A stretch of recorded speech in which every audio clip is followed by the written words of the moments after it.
Jared Goff has been the biggest liability on his team than what y'all could ever speculate Carson Wentz to be. And that's fact.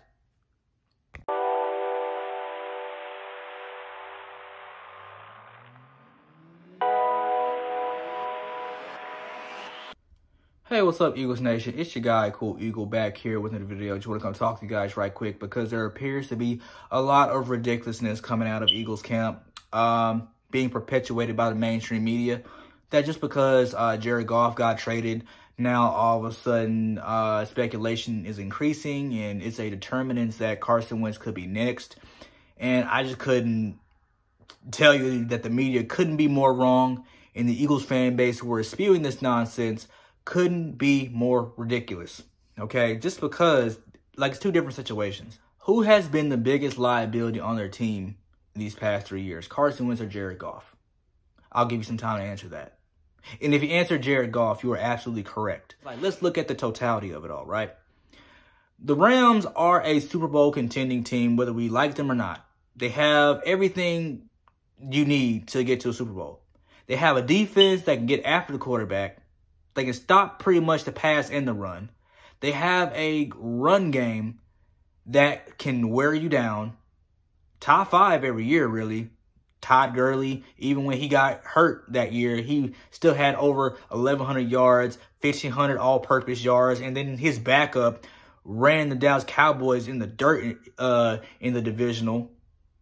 But when you get to the Super Bowl and you take all it away from Jared Goff, he looks extremely mediocre. He looks like Brandon Wheaton. You know, Jared Goff, for a guy in that kind of perfect of a situation, he has underperformed. Carson Wentz, with nothing, took a team to the playoffs. Are you serious?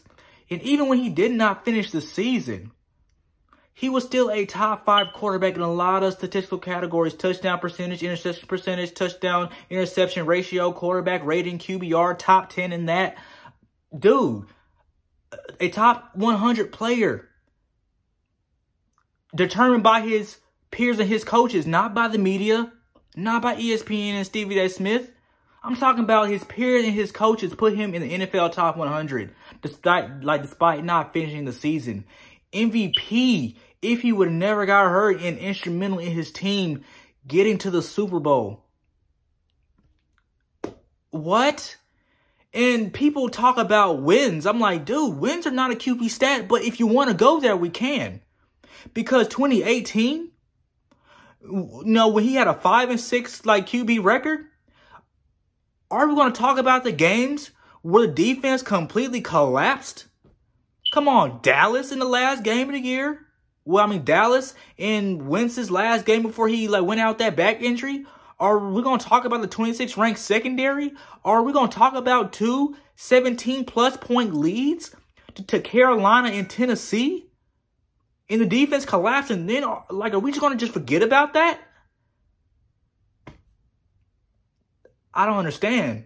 What about Jared Goff and Carson Wentz's situation makes them so similar to the point where we got to run this narrative that just because what happens to butt-fuck Jared Goff, and mind you, I got all respect in the world for Jared Goff. I love the man's drip and all that, man. He got style, man, but he is what he is. He was a liability on that team. Carson Wentz was not. So I don't want to hear that. And then we also don't want to talk about the declination of Doug Peterson's offense.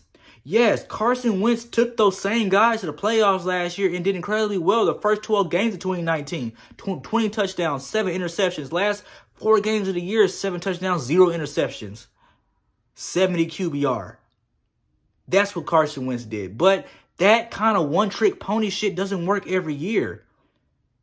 And we forget that this offense in the year was 29th, 30th in the league.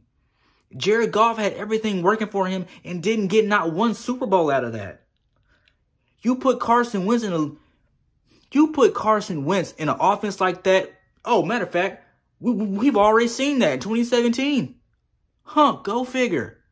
So I don't want to hear no more about this narrative. I don't want to hear Jared Goff and Carson Wentz in the same sentence, man. I don't care if they were in the same draft. It's the mere fact that we think that these situations are similar when they are completely different. Just think about it. If the Eagles somehow do end up trading Carson Wentz, it will be because they have to justify Jalen Hurts. They have to justify all the screw-ups they did in talent evaluation. This is about saving face for Howie Roseman. I guarantee it. It won't be because Carson Wentz is a detriment to this team. It won't be because of that.